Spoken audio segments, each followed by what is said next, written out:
لیکن ایک بات ہے جس کی وجہ سے میں ٹی وی جاری فی الحال رکھنا چاہوں گا, وہ ہے الیکشنز.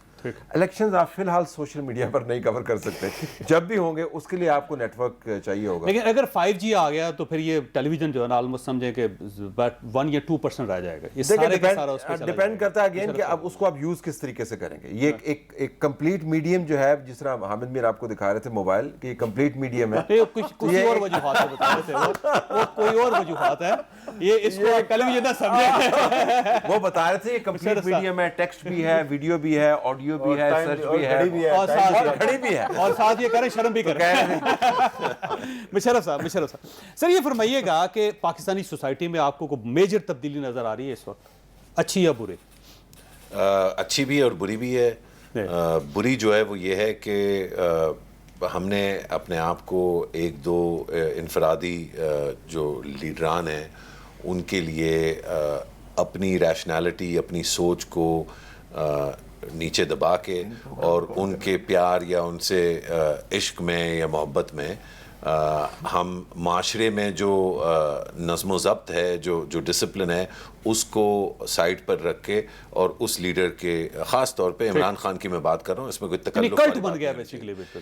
دیکھیں ہر ایک شخص جو ان کو سپورٹ کر رہے ہیں ان کو آپ کلٹس نہیں کہہ سکتے, لیکن ایک کلٹ والا ایلیمنٹ جو ہے اس میں ضرور شامل ہے, اور یہ معاشرے کے لیے برا ہے. اچھی جو چیز ہے وہ یہ ہے کہ معاشرہ جو ہے وہ یہ سمجھتا ہے کہ جو لوگ برسر اقتدار ہیں وہ مادر پدر آزاد نہیں ہیں, ان کو کچھ جواب دہی جو ہے ان کے اوپر لازمی ہے. یہ ایکچولی ایک اچھی چیز ہے. کن حدود میں رہتے ہوئے یہ سوالیہ نشان جو سوالات کر رہے ہیں لوگ, وہ کن حدود میں رہنا چاہیے, یہ ابھی اپ ان دی ایئر ہے. اور میں سمجھتا ہوں انشاءاللہ یہ اچھی طرف یہ چیز جائے گی, کیونکہ ہماری اقدار جو ہیں, ہمارا کلچر, ہماری ثقافت جو ہے, اس میں بڑوں کے لیے ادب جو ہے وہ ابھی اریز نہیں ہوا.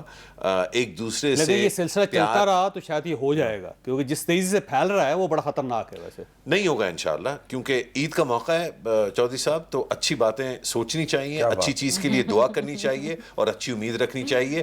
یہ قائد کا بنایا ہوا ملک ہے, یہ اتنا خراب نہیں ہوگا جتنا لوگ اس کو کرنا چاہتے ہیں. میر صاحب آپ ٹیلی ویژن کرتے رہیں گے یا اب آپ بھی تھک گئے اور آپ محسوس کر رہے ہیں کہ ایک سیف ایگزٹ لے لینی چاہیے؟ نہیں, تھکاوٹ کی تو کوئی بات نہیں ہے. ایک دفعہ لیری کنگ سے میں نے پوچھا تھا, جب وہ تقریباً میرا 2004 یا 2005 کی بات ہے, میں نے کہا آپ کی اتنی عمر ہو گئی ہے تو ابھی تک آپ یہ کیوں کر رہے ہیں؟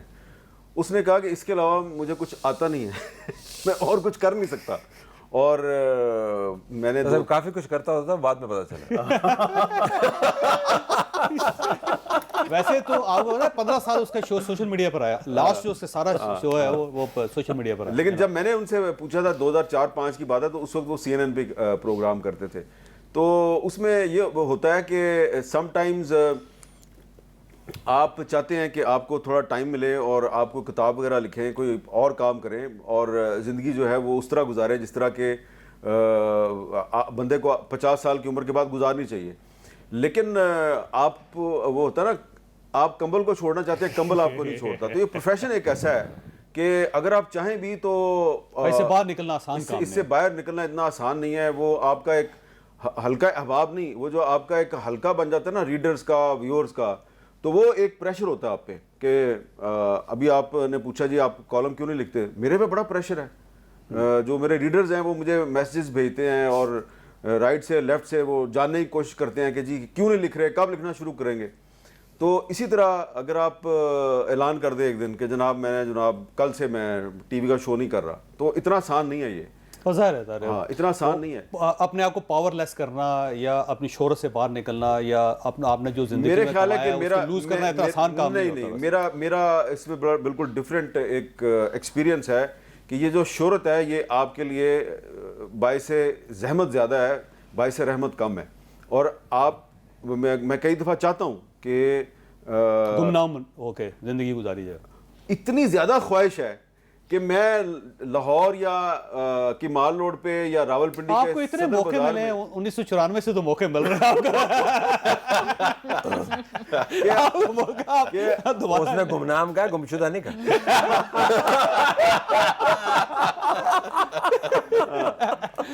کوئی پیغام جو آپ دینا چاہے دیکھنے والوں کو, سننے والوں کو, کیونکہ آپ کو لوگ دیکھتے بھی ہیں, سنتے میں بھی, صرف پڑھتے یہ بھی. کہوں گا کہ عید کے موقع پہ صرف یہ کہوں گا کہ آپ دوسروں کے لیے اگر اچھا سوچیں گے تو اللہ تعالیٰ جو ہے وہ آپ کے لیے اچھا کرے گا. اگر آپ دوسروں کے لیے برا سوچنا بند کر دیں تو آپ کے لیے بھی اللہ تعالیٰ برا نہیں کرے گا. بالکل. شاہ صاحب آپ کچھ فرمانا چاہیں؟ دیکھیں جی, پیغام تو بس یہی ہے کہ آپ نے جو بھی کام کرنا ہے, اگر آپ کی ہابی بھی ہے تو اس میں آپ نے ایکسیلنس لینی, اور آپ کا جو بہترین گائیڈ ہے وہ کوئی شخص نہیں ہے, وہ اصول ہیں جس کے تحت یہ کائنات چلتی ہے. تو اصولوں کے تابع اپنے آپ کو چلائیں, کسی شخصیت کے تابع نہ چلائیں, اور جو بھی آپ کام کریں وہ ایکسیلنس کی طرف اسٹرائیو کریں. That's it. ماریہ صاحبہ. یہ میں اس بات پہ کہوں گی کہ جی اس وقت جو ایک پولیٹیکل ٹاکسیسٹی ہے اس کے اندر اپنے آپ کو اتنا ایموشنلی انویسٹ نہ کریں کہ اپنے دوستوں, یاروں, رشتہ داروں کو بھول جائیں, اپنی ویلیوز کو بھول جائیں. ان لیڈران کے لیے اتنی ایکسٹریم پوزیشنز مت لیجیے. ان لوگوں کے لیے جو آپ کو جانتے ہی نہیں. جی, ان کے لیے اتنی ایکسٹریم پوزیشن ہے, کل کو آپ پہ کوئی برا وقت آئے گا تو وہ نہیں آئیں گے, آپ کے دوست, آپ کے رشتہ دار, آپ کے احباب آئیں گے. تو اپنے رشتوں کو مت خراب کیجیے.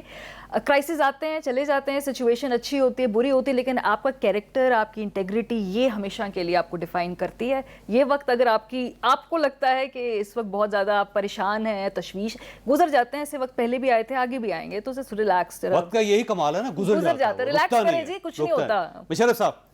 یہی اسی کو آگے بڑھاتے ہوئے ہر بات جو دل میں محسوس ہوتی ہے یا دماغ میں آتی ہے اس کو زبان پہ لانا, یا اس کو ٹائپ کر کے ٹویٹ کرنا, یا فیس بک پہ ڈالنا, ہر تصویر جو اچھی لگتی ہے اس کو انسٹاگرام پہ ڈالنا, یہ کسی طرح سے آپ کے اوپر لازم نہیں ہے. بلکہ لازم جو ہے وہ بطور انسان کے, بطور باشعور انسان کے, بطور خاص طور پہ مسلمان ہونے کے, اپنی زبان پر, اپنی انگلیوں پر, اپنے فون پر, اپنی ٹون پر کنٹرول کرنا, اس کو میانہ روی کی طرف جو ہے زیادہ. پہلے یہ کہتے تھے زبان کنٹرول کرنی چاہیے, اب فون کنٹرول کرنا چاہیے. بالکل. تو کنٹرول جو ہے وہ نہ چھوڑیے, اور اپنے لیے کیجئے, معاشرے کے لیے نہیں. معاشرہ خود بخود بہتر ہو جائے گا. انفرادی طور پہ اندر زیادہ جھانکیے, باہر جو ہے وہ کم دیکھیے. یہ مت کہیے کہ مجھے اشتعال جو ہے دلایا گیا, آپ اس کو مطلب مت پکڑیں اشتعال کو, آپ اس کو اگنور کریں, نظر انداز کریں, دبائیں, برداشت کریں. اور برائی کو پھیلانا جو ہے وہ زیادہ بدی کی طرف لے کے جاتا ہے. جو اگر کسی کی تعریف کرنی ہو تو ضرور دھڑلے سے کریں, ڈبل کریں, لیکن اگر تنقید کرنی ہو تو 10 دفعہ اگر آپ کو تنقید آ رہی ہو تو شاید صرف ایک دفعہ کریں. کون سا یہ زندگی گیند کی طرح ہوتی ہے. گیند کے بارے میں کہتے ہیں جب آپ کسی دیوار پہ پھینکتے ہیں تو وہ اسی رفتار سے واپس آتی ہے. نیوٹن کا قانون ہے. اور زندگی اگر فرض کریں کہ ہم اس کو گیند سمجھ لیں تو خوشی کی گیند پھینکیں گے, خوشی کی گیند واپس آئے گی. رواداری کی گیند پھینکیں گے, رواداری کی گیند واپس آئے گی. دوسروں کی طرف محبت کی گیند پھینکیں گے, محبت کی گیند واپس آئے گی. اچھی گیندیں پھینکیں تاکہ آپ کو بھی واپسی میں وہی جذبہ ملے جو آپ دنیا سے ایکسپیکٹ کر رہے ہیں. سارے مہمان آپ کے سامنے تھے, یہ بہت نامور لوگ تھے. انہوں نے جو کچھ سیکھا, جو کچھ انہوں نے کیا زندگی میں آپ کے سامنے رکھ دیا. ان میں سے اگر کوئی لفظ آپ کو اچھا لگا, کوئی اچھا فکرہ لگا تو آپ اس کو اپنی زندگی کا حصہ بنا لیں, آپ کی زندگی بدل جائے گی. اللہ تعالیٰ آپ اور آپ کے اہل خانہ کو ہر کسی مصیبت سے محفوظ رکھے, اور ایک بار دوبارہ عید مبارک.